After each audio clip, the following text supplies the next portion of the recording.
So for this little video, just a couple of tricks to remember all of your orders of the decimal systems and decimal placement values, that sort of thing. So I've got a small chart here, and initially when you start learning about these numbers, you start with the whole numbers. So you learn about the ones column, the tens, the hundreds, the thousands, that sort of thing. And then you're introduced to fractions, and then finally, typically, you're introduced to decimals. Sometimes decimals will come before fractions, but not usually. And the reason why is because the decimal is really structured on the fraction. So it's a little weird to introduce the structured, or the thing first and then the structure. It's kind of strange. But as you move to the right, now you have a part of 1. And so it's going to be less than 1, but it represents a portion of it. So it's kind of symmetric. It mirrors itself on either side of the decimal point.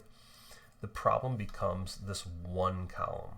So this ones, there's no real oneths column. If there was a oneths, it would be over 1, but anything over 1 is just itself and gets stuck in the ones column. So you can think of the ones column as the ones and oneth column. And then when you move over on either direction, if you go big, you go to tens. If you go small, you go to tenths. It just sticks a THS on everything and makes it sound like you're spitting in people's faces.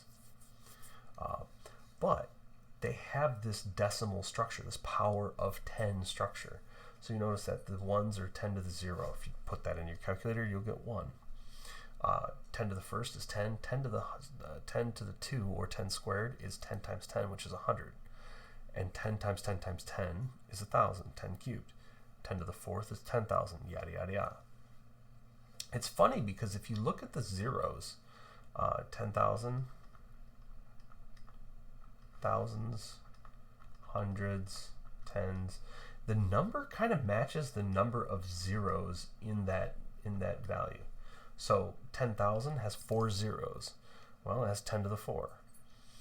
The same thing kind of happens back here in that if you look at the placeholder, so the portion of it, the tenth has a single 0. It's in the first spot. So the number of zeros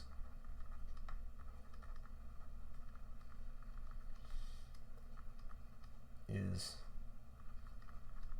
the column number. So tens have a single 0. They're in that first column to the right.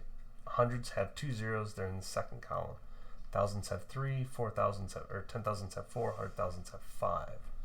And so it kind of lines everything up. So you really don't need to memorize the exact location and everything.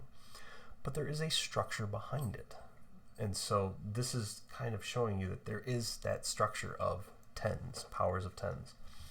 For those of you that are a little bit more advanced, this is 10 to the negative 1, 10 to the negative 2, 10 to the negative 3, 10 to the negative 4, and so on. And again, look at those numbers. You have negative 1, negative 2, negative 3, negative 4. The negative on the exponent just means it gets smaller. Does not change the sign. Make sure you remember that. Come to me and start making a sign negative because it has a negative 1 exponent. No, that's not the way that goes. So 10 to the negative 1, you're just putting it in that first column, but towards the small end. 10 to the negative 2, you're putting the second column, but towards the small end, and so on and so forth. So this is just a couple of different ways to try to remember the location of all the different decimal places, that sort of thing. In the end, it is not, don't be embarrassed to recreate something like this to remind yourself. That's the whole point, is if you recreate it more and more and more, eventually your brain's going to get tired of you having to recreate it and will remember it. But just as with the multiplication tables, if you have to draw it out and create the multiplication tables, you know what that shows? It shows understanding. You should not be embarrassed about it.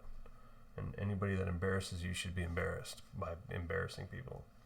They probably won't be, because it's just the way humans are, but still, feel free, copy it. All right, hope this helps.